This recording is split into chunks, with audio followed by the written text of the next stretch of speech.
Hey guys, alright, on to book number 3, actually number 4, I did number 1 yesterday. Alright, so this is from the Lost Superfoods, right there, and this is called the 3-year shelf life Viking survival food. I don't think I'm gonna go the way of this one, you'll understand. A prepper's way of life is to plan for any type of situation that might occur throughout life.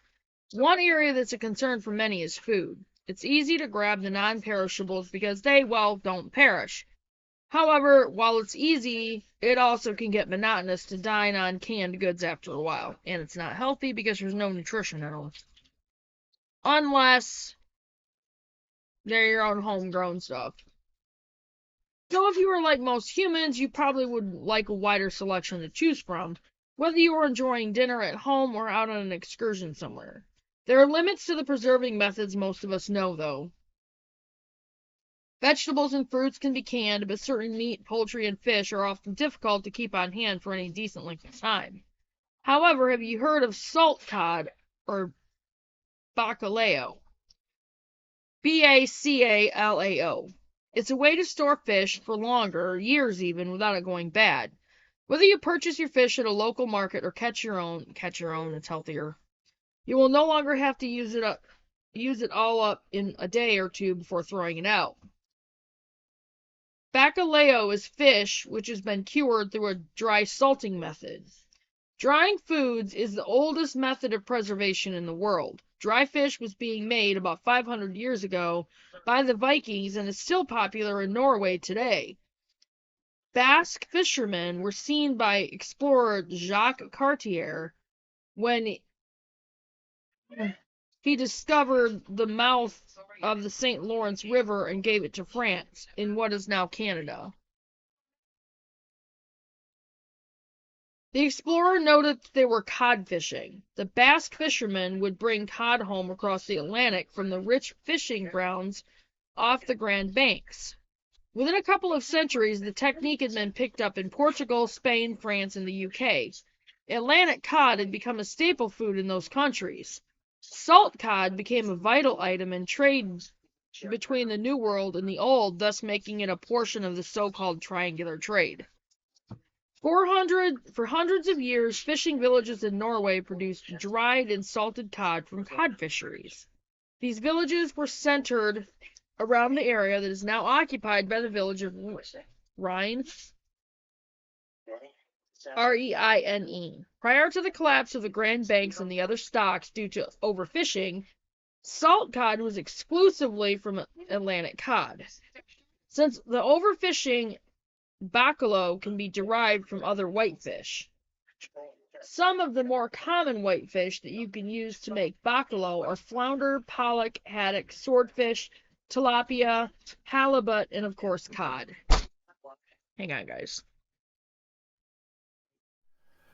Okay, sorry, guys. All right. No, it's just the big stuff in there. Migraine strikes. Do you question the trade-offs? Well, then you're gonna have to wait for him to come downstairs, because I don't know what he did with it all. There's nothing on the porch. You can treat it anytime, anywhere, without worrying where you are. All right. Well, I've got to skip a paragraph because they kind of screwed up and they put a subtitle of the picture over a sentence. So, in the something, maybe that was, well, that was a stupid way to do that. In the drying of salt cod in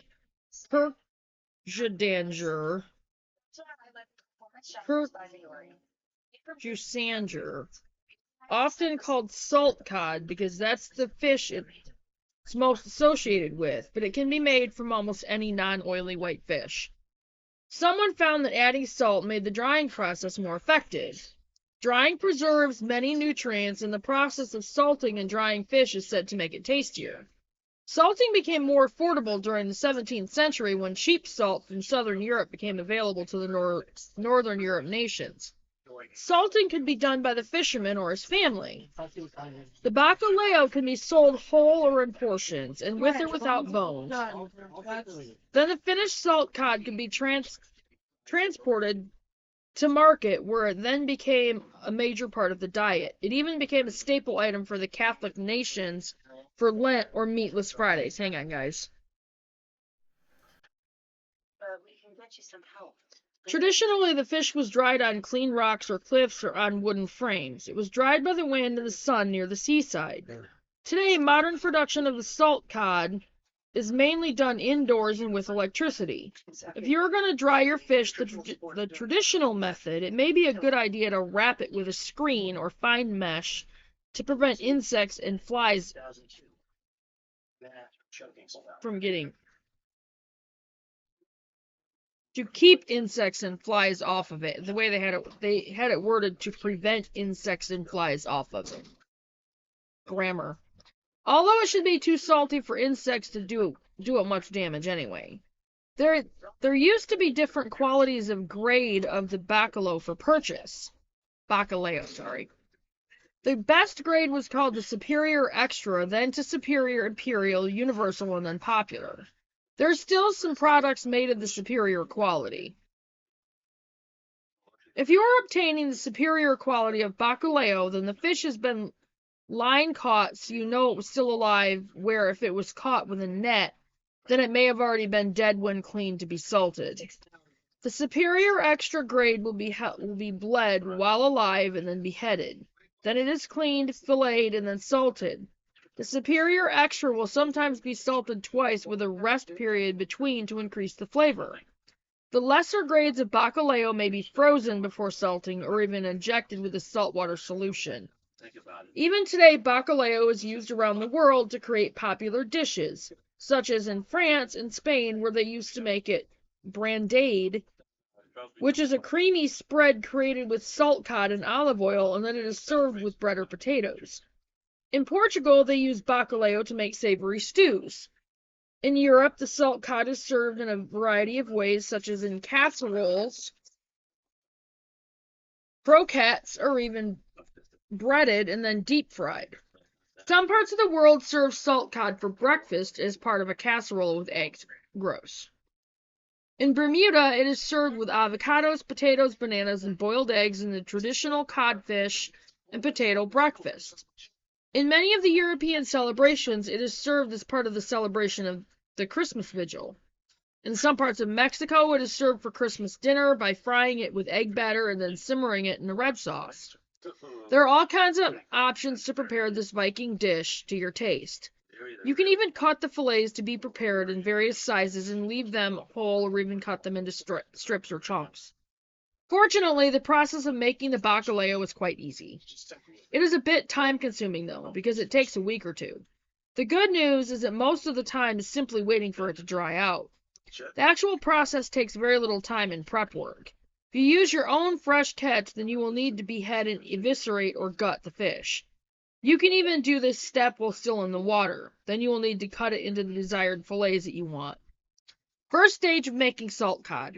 We use cod for this chapter. But as mentioned above, there are other types of fish you can use. So when you see cod, feel free to insert the fish of your choice. Make sure you have the supplies on hand, which are minimal. For the first stage, they include fish fillets, kosher or sea salt. I would recommend sea salt. Medium to coarse grain. Redmond's real salt would be the best. Paper towels or dish towel, glass or stainless steel container, refrigerator. The first step is to prepare the fish by rinsing it thoroughly with cold water. Then pat the fillets dry with paper towels or a clean dish towel. Next, pour 1/2 inch layer of the sea or kosher salt into the bottom of the container. Place the fish on top of the salt in a single layer, then make sure the pieces are not touching each other or the side of the container. You want each piece to be surrounded by salt. Pour an additional 1/2 inch of salt on and around the fish. Make sure the fish is totally covered. If you have more than one layer, repeat the steps above, making sure the fish is not touching each other and that each layer is well covered. It doesn't matter how many layers you put in, just bury them in salt. Cover the fish and store it in a cold but not freezing place, such as your refrigerator, for 48 hours. Drying the fish. After it's been salting for 48 hours, wipe the excess salt off the fillets with paper towels or a clean dish towel. Wrap the fillets after it has been wiped off the excess salt in cheesecloth. Similar to how a butcher wraps a roast at the meat counter by tucking the sides in as you roll it up. Place it on an overturned baking dish or on a rack on a plate, and then put it back into the refrigerator uncovered. Now simply let it dry out in the refrigerator for 1 to 2 weeks. When it's ready, it will be dry and stiff. Once the bacalao is ready, wrap it in paper or fine cloth and store it in boxes. Traditionally, wood boxes were always used, and they are still the best option. The wooden boxes let the fish dry out even more. Of course, the opposite is also true. If you store it in a humid place, the salt will soak up any moisture from the air and pass it on to the fish, therefore rehydrating it and possibly causing it to spoil. So it is important to keep it somewhere dry. If you do that, it will last for at least 2 to 3 years without refrigeration. Most people now keep it frozen or refrigerated, but if it's been properly dried, that is not necessary. If a crap hits the fan situation, and you don't have power to keep the refrigerator running, that will be no problem. Remember, this stuff was originally made to be piled up in a hut on some Newfoundland beach until fall, then carried across the Atlantic in an unrefrigerated boat. It is dry and salty enough to last for a long time. The result is a well-preserved fish for you to use whenever you are ready, and that will last up to 3 years if well stored. Using your bacalao. When you are ready to use your bacalao, the first step is to rehydrate and desalinate it. You will need to soak it in water for 2 to 3 days, changing the water at least twice a day.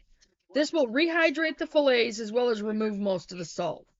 After this, it is ready to cook and enjoy in whatever dish you have prepared. And that was it for the 3-year shelf life Viking survival food. The next one out of this book is how to make Native American pemmican. All right.